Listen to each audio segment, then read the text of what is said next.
I'm Non-Zero Sum James, your companion on this exploration of win-win games. Masculinity, a case for courage. When I put a call out for non-zero sum topics from subscribers, it was my brother who first replied with Masculinity, pointing me to the work of author Richard Reeves. I think the danger of zero-sum thinking is present. Men are suffering because women are rising. But it's also true, when I try to persuade policymakers to do more stuff about boys and men, they'll say, no, it's women and girls who need help. No, they both need help. I had also been listening to Scott Galloway echo many of the same sentiments. This seems to be part of a more healthy discussion about masculinity, a counterpoint to the toxic extremes of the manosphere. Now, this post is far from a comprehensive analysis of the issue, but I've followed the guidance of experts, Reeves, Galloway, and Christine Ember, whose work I recommend. We will, as always, explore the issue from a non-zero-sum angle, looking for win-wins. Men's rights. Now, I have to admit, I haven't taken an interest in men's rights until now, because of the way I had experienced the subject being represented in the past by men's rights activists, promoting a traditionalist model of masculinity, while emphasizing their victimhood in a world where, as a man, I personally felt I still benefited from many advantages, and saw the women around me facing barriers I did not. But I've now found my dismissal of the issue may have been misguided. The problems. There are numerous reasons to rescue masculinity from toxicity. After all, men cause a lot of problems for everyone else through antisocial behaviour. This is by no means an exhaustive list. Men are 3 times as likely to be addicted, 12 times as likely to have a criminal conviction, and 7.5 times as likely to be problem gamblers. Men are a group that poses risks to society, and yet they are an at-risk group themselves. 4 out of 5 victims of suicide are men. Scott Galloway points out that if this was any other group, we would talk about it in terms of needing better social programs and empathy. But a call for empathy can seem like quite an ask for those who are victims of male antisocial behaviour. However, as we will explore, empathy is not a reward for bad behaviour, but the key to preventing it. That is, when it is adopted by responsible people. When journalist Christine Ember, author of Rethinking Sex, A Provocation, interviewed young men about what they gain from those she terms manfluencers, such as Jordan Peterson, Joe Rogan, and Andrew Tate, she too found the resounding answer was empathy. Now, I'm hesitant to put Peterson, Rogan, and Tate in the same category, actually, because I think they all have very different approaches and effects. Jordan Peterson focuses largely on self-improvement and conservative values. Joe Rogan is a more liberal voice, who can at times be very insightful, and at other times be completely bonkers. While Andrew Tate is just the worst, at the extreme end of the misogynist spectrum. However, they do share one commonality. Ember points out that these manfluencers not only offer empathy to alienated young men, but they speak about masculinity in aspirational terms, as a rite of passage, a challenge or a summit to be met physically and mentally. And these guys are cheering them on, and that's appealing. Ember warns that this vision of masculinity has a significant downside, in that it is often placed in opposition to femininity, from blaming feminism, female agency, and women's studies, to excusing rape and taking part in sex trafficking. It's a very exclusive, zero-sum conception of masculinity, but it doesn't have to be a zero-sum game. There is zero-sum thinking on both sides, both from the toxic masculinity side and from the mainstream. But, as Scott Galloway says, people see it as a non-zero-sum game where if you feel empathy for men, it must mean that you're anti-women. And so there's a lack of empathy and what I call zero-sum gaming it. You know, civil rights didn't hurt white people, it helped them. Gay marriage doesn't hurt heteronormative marriage, it enhances it. So, to talk about empathy for young men is in no way, and should in no way, be seen as anti-women. But can we focus on everyone? I actually had some trouble reconciling this idea, because the question immediately occurred to me, if we focus on men as well as all the traditionally vulnerable groups, minorities, women, the poor, children, the LGBTQ community, aren't we then just focusing on everyone, and therefore not actually focusing on anyone? But the programs initiated to focus on a particular demographic aren't just a one-size-fits-all line item in the government budget that simply gives an advantage to that group.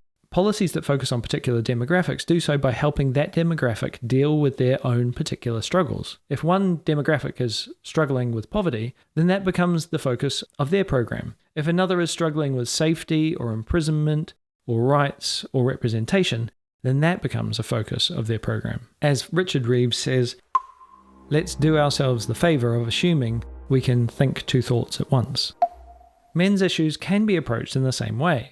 Men might not need preferential quotas or scholarships for university, or abortion rights, or greater representation in government, but they might need more exposure to male teachers in primary school, access to apprenticeships, or prison reform. Policies for men can benefit all. My daughter, for instance, at 10, had her first male teacher. His tone, approach, and energy were very different, and my daughter benefited from that. Greater diversity in primary education is a benefit to all. There is also the benefit of having well-adjusted men in society, which is essential to a functioning system. Because, let's face it, we're a real liability otherwise. John Stuart Mill and Harriet Taylor Mill, in their feminist treatise The Subjection of Women, made the case to men that by denying women education, they were condemning themselves to lifelong relationships with uneducated wives, who they will find dull and uninteresting. Now we are faced with the opposite situation, with men falling behind academically and retreating to the online world of video games and pornography. Mill's argument could be reprised today. Partners thrive together, and if one is addicted, depressed, and withdrawn, or worse, that's no good for either. Mill's insight was that for men to be strong doesn't mean women have to be weak. In fact, Mill proposes that the inclination to limit women's education resulted from a weakness in men, a fear of being challenged. The fact is, strength begets strength. Stronger men and women urge each other on to reach their potential. Courage is the solution. Galloway takes the view that masculinity is a construct made up of different elements, each of which can be positive or negative, and can be adopted by anyone of any gender. He talks about reclaiming the term masculinity with a focus on the positive aspects. Christine Ember too thinks we need a positive vision of masculinity. But, she says, not one that says, well, men, to be non-toxic, you need to be more like women. Ember's research found that strength, leadership, responsibility, self-mastery, and care for others were positive traits that men associated with masculinity. She believes that we should shape a pro-social vision of masculinity around these values. There can be an issue with these traits, though. Many have a dark side. Strength can be misapplied as aggression, leadership as dominance, and self-mastery as narcissism. But there is one characteristic that is safeguarded against this dark side. The key characteristic that encapsulates positive pro-social masculinity is courage. Let me explain. Risk takers. Males are statistically less risk-averse, which can make us do crazy things, but also noble, selfless acts. Men are more likely to risk their lives in battle or crisis, and in particular are more likely to do so for a stranger. These heroic acts of courage are an affirmation of masculinity that no amount of Lamborghinis or Rolexes can amount to. But how often are we faced with such a situation? An opportunity to test our courage or demonstrate our bravery? Barely ever, right? Surrogate courage. We can, however, play a gun-toting Hulk in a video game. We can floor it in our sports car around a bend.